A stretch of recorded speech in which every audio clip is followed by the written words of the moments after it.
Khalil's going to talk now. I'm going to start by praying. Dear Heavenly Father, we thank you for this day. We thank you for our many blessings, God. Thank you so much for just this opportunity just to listen to Khalil, God. Please just let your words flow through him, God. Give him peace and give him just what you want him to say, God. In your name we pray. Amen. Sometimes the idea of being saved can be a battle. We all want to be saved, but it's a scary thought.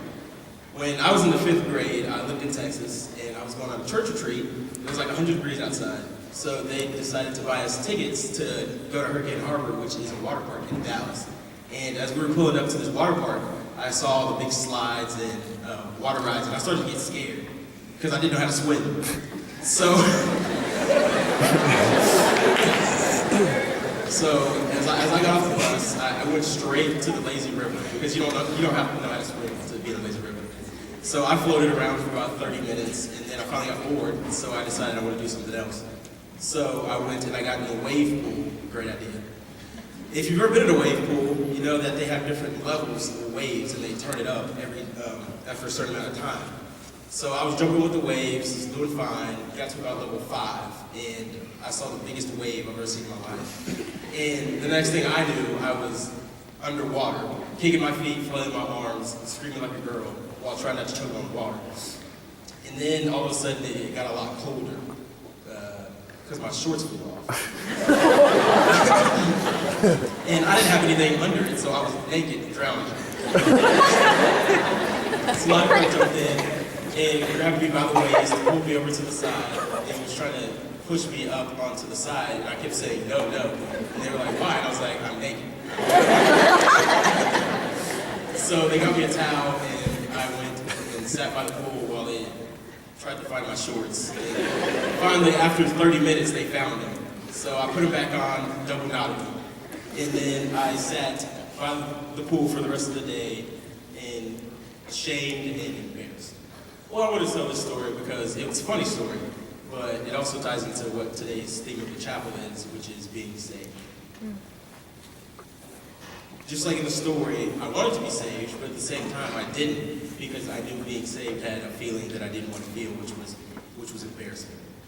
I understand that the thought of being saved by Christ can be scary, knowing you might have to give up something or feeling embarrassed because people will look at you differently. But this is what being saved is meant to be. Church. In middle school, I didn't go to church much, but when I did, I went because I got invited by a friend or I just went to hang out. So we'd be sitting there on Wednesday nights and listening to the youth minister give his lesson, and I just zoned out completely because I didn't care about what he was talking about, because I was just there for friends. But now I have a new perspective on what it looks like to go to church, and what you should go to church for. I still go to see friends, but that's not my first priority. My first priority when I wake up is to go into church with an open heart and open ears to hear his message and to praise him. But I don't have to change my purpose for church, but my purpose in life. I tore my ACL beginning of spring, 3rd day of spring practice. I was sad, depressed. My faith had completely declined. I had no idea where I was at. I was in a really dark place.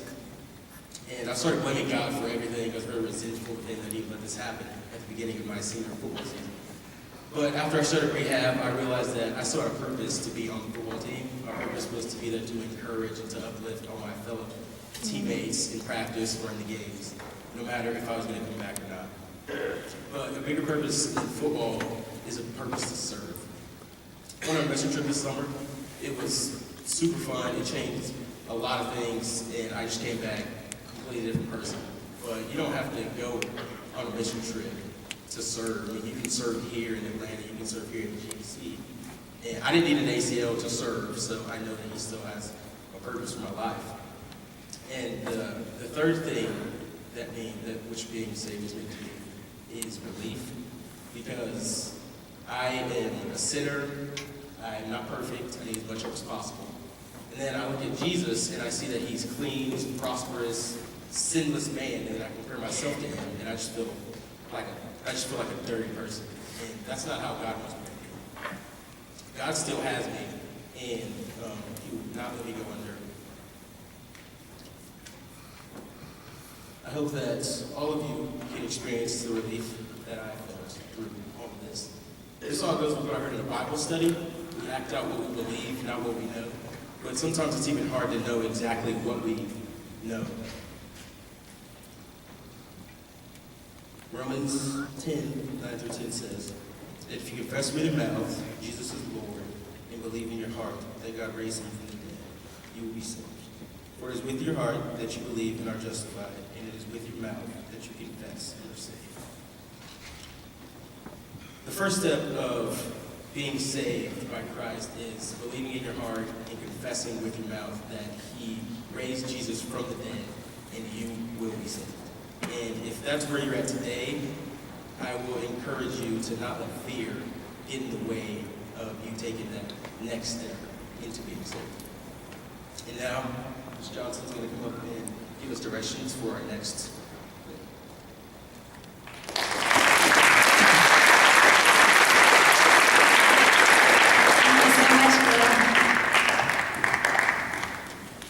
So in chapel class, and if you're in the story of the church,